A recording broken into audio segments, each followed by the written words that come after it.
जय माता दी भक्तों, आप सभी को नवरात्रि की हार्दिक शुभकामनाएं। प्रथम दिन मां शैलपुत्री आप सभी की रक्षा करे, आप सभी के घरों में भंडारे भरे। आज 19 मार्च 2026 दिन गुरुवार से चैत्र मास के नवरात्रि का शुभारंभ हो रहा है और प्रथम दिन सबसे पहले हम कलश स्थापना करते हैं। कलश स्थापना का शुभ मुहूर्त 6:54 से 7:43 तक और अभिजीत मुहूर्त दोपहर 12:10 से 12:58 तक रहेगा। इन दोनों शुभ मुहूर्तों में हम कलश स्थापना कर सकते हैं। माता शैलपुत्री हमें स्थिरता देती हैं, हमें शुद्धता प्रदान करती हैं, आध्यात्मिक उन्नति का वरदान देने वाली माता है। आज हम सभी भक्तगण मिलकर माता शैलपुत्री की संपूर्ण कथा का श्रवण करेंगे। नवरात्रि के प्रथम दिन हम सभी हिमालय की पुत्री और भगवान शिव की पत्नी अर्धांगिनी मां शैलपुत्री का पूजन अर्चन करते हैं। नवरात्रि के प्रथम दिन मां शैलपुत्री का, जिनका वाहन बैल है, इनकी हम पूजा अर्चना करते हैं। माता शैलपुत्री के मस्तक पर चंद्रमा की शोभा भक्तों को तेजस्विता प्रदान करने वाली होती है। हाथों में त्रिशूल और कमल का तेजस्वी स्वरूप भक्तों को उन्नति प्रदान करता है। माता शैलपुत्री वृषभ की सवारी करती हैं। यह सर्वशक्तिमान माँ है। आइए सुनते हैं कि इनकी संपूर्ण कथा। सर्वशक्तिमान दया की देवी मां शैलपुत्री का जन्म एक विशेष उद्देश्य के साथ हुआ था। माता सती की योगाग्नि में लीन होने के बाद माता शैलपुत्री हिमालय के घर में जन्म अवतरित हुई। एक दिव्य रूप में माता सती का हिमालय के यहाँ अवतरित होने के कारण इन्हें शैल अर्थात पर्वत की पुत्री शैलपुत्री कहा जाता है। प्राचीन काल से ही हिमालय अपनी पवित्रता और शुद्धता के लिए प्रसिद्ध है। यह भगवान शिव के परम भक्त थे। इन्होंने कई वर्षों तक भगवान शिव की कठिन तपस्या की और वह बहुत बड़े शिव भक्त थे।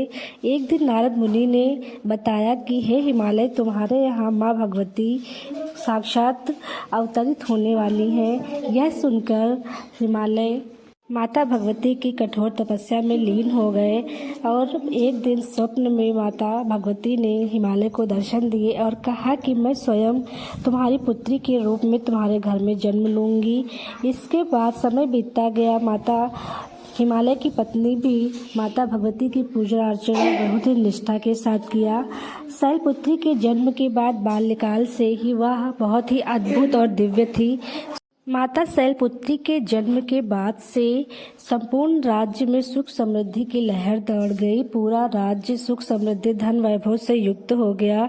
माता शैलपुत्री की उपस्थिति इतनी गरिमामयी और इतनी दिव्य थी कि वह जहाँ भी होती थी वहाँ का वातावरण एकदम शांत हो जाता था। माता शैलपुत्री ध्यान में लीन रहने पर उनके मुख का तेज बहुत ही अत्यधिक दिव्य हो जाता था। मुखमंडल एकदम बिजली की तरह चमकने लगता था और वह ज़्यादातर ध्यान की स्थिति में रहती थी। माता शैलपुत्री के बाल्यकाल में ही इतना अत्यधिक तेज और वैभव को देखकर राजा हिमालय यह समझ चुके थे कि उनकी पुत्री कोई साधारण पुत्री नहीं है, बल्कि वह आदिशक्ति माता जगदम्बा स्वरूपा के रूप में अवतरित हुई है। इसके बाद उन्होंने नारद मुनि से इस प्रार्थना की और उस रहस्य को, माता शैलपुत्री के जन्म के रहस्य को जानने की इच्छा व्यक्त की। तब नारद मुनि ने बताया कि हे हिमालय, यह कोई साधारण पुत्री नहीं है। यह राजा दक्ष की पुत्री सती हैं। अपने पति अपमान के कारण योगाग्नि में इन्होंने अपनी देह त्याग दी थी और अब आपके घर जन्म लेकर सती धर्म की स्थापना करेंगे। धीरे धीरे माता शैलपुत्री युवावस्था में आई और इस समय माता देवी का जीवन एक नई दिशा में परिवर्तित हुआ। वह शिव विवाह के लिए कठोर तपस्या में लीन हुई। जैसे जैसे माता शैलपुत्री बड़ी होती गई, उनके पुनर्जन्म की स्मृति जागृत होती गई और उन्होंने अपने पुनर्जन्म के रहस्य को जान लिया और अब वह भगवान शिव से विवाह के लिए दृढ़ संकल्प हो चुकी थी। वह अब गुफाओं में गई और कठिन तपस्या में लीन हो गई।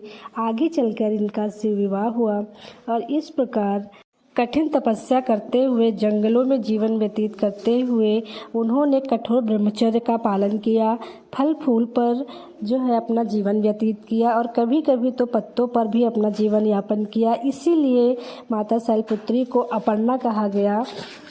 माता शैलपुत्री के कठिन तपस्या करते समय भगवान इंद्र ने सोचा कि जब अगर माता ऐसे ही कठिन तपस्या में लीन रहेंगी तो प्रभु शिव से विवाह कैसे संपन्न होगा। यह सोचकर उन्होंने एक बार कामदेव को भेजा।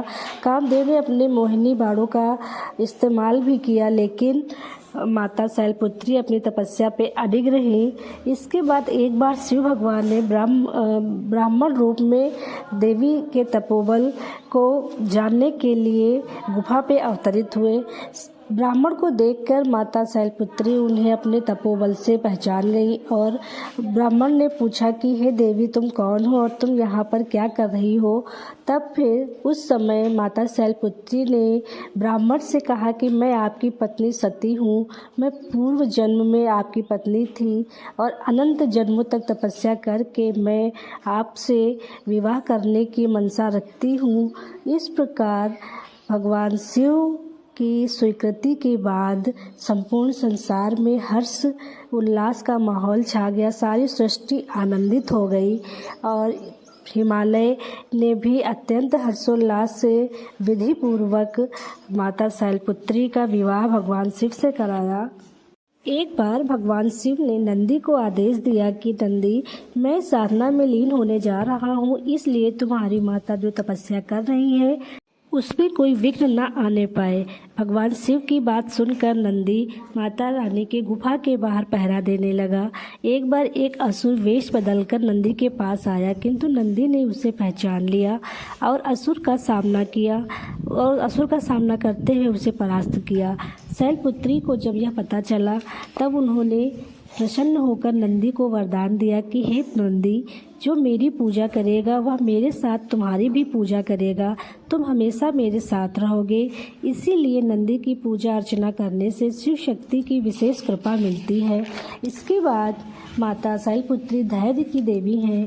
चंद्रमा को अपने मस्तक पर धारण करती हैं और चंद्रमा से विशेष रूप से, जिन्हें सोम भी कहा जाता है, वह विशेष रूप से जुड़े हुए हैं। अब हम जानेंगे कि चंद्रमा को माता शैलपुत्री ने सर पर कैसे धारण किया। चंद्रमा 27 नक्षत्रों के स्वामी हैं। इन्होंने दक्ष की 27 कन्याओं से विवाह किया और रोहिणी को अत्यधिक प्रेम और स्नेह देने के कारण अन्य 26 पत्नियों ने उपेक्षित भाव महसूस किया और उन्होंने अपने पिता दक्ष को सारी बातें बताई। दक्ष के काफ़ी समझाने के बाद भी जब चंद्रमा ने ध्यान नहीं दिया, तब क्रोधित होकर महाराज दक्ष ने उन्हें क्षय होने का श्राप दिया। क्षय होने की स्थिति में संपूर्ण सृष्टि पर या पूरे देवलोक में संकट उत्पन्न हो गया।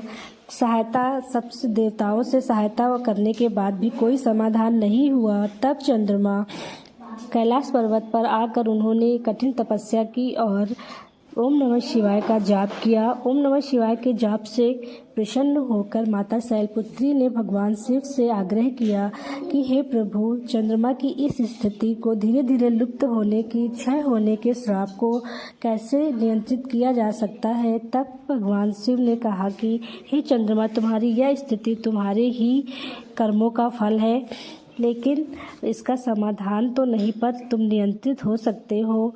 तुम्हारी यह स्थिति जीवन चक्र को परिवर्तित करेगी। तुम धीरे धीरे लुप्त होने के बाद पुनः फिर से पूर्ण रूप में उदित होगे और यह इस घटना चंद्रमास के नाम से प्रसिद्ध हुई। तभी से कृष्ण पक्ष में चंद्रमा का क्षय और शुक्ल पक्ष में चंद्रमा पुनः अपने स्वरूप को प्राप्त करते हैं।